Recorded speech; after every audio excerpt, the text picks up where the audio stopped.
سلام كبعدي عاد بان ugu faraxsanahay inaan maanta daahfuro halkan campaign-kan talaalka daaweynta xanaanada xoolaha ama xoolahuba waa lafdhabarta Soomaalida shiraalka carabta ama meelaha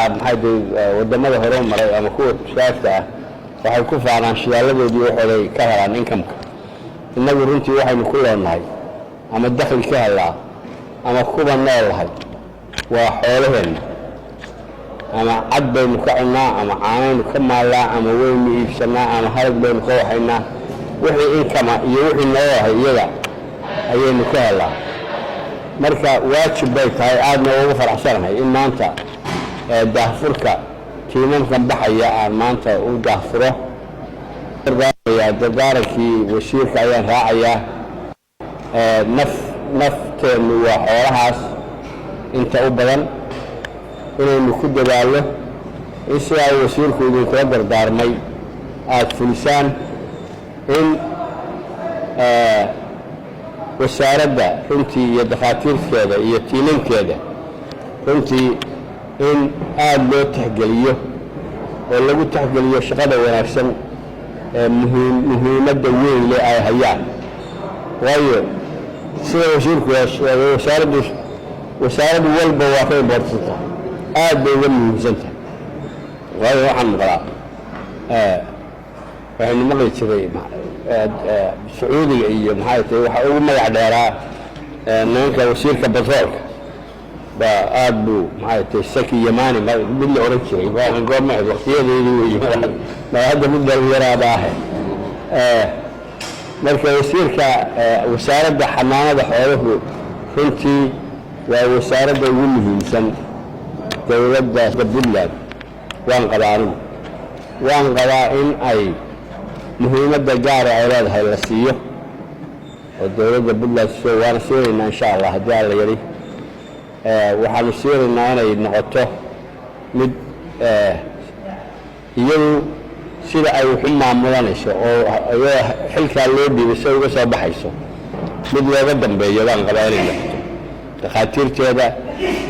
maxay tahay qof walba meeshuu ku wanaagsan yahay meesha ay u dirayso cidda ay daaweynayso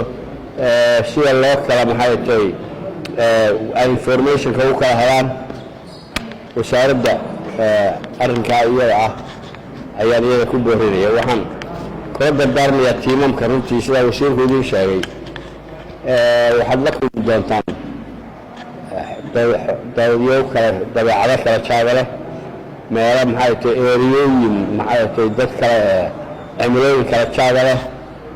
waxaan qabaa daawadaas oo wasiirku idiin sheegay iyo waqtigaa iyo xoolaha badan $500,000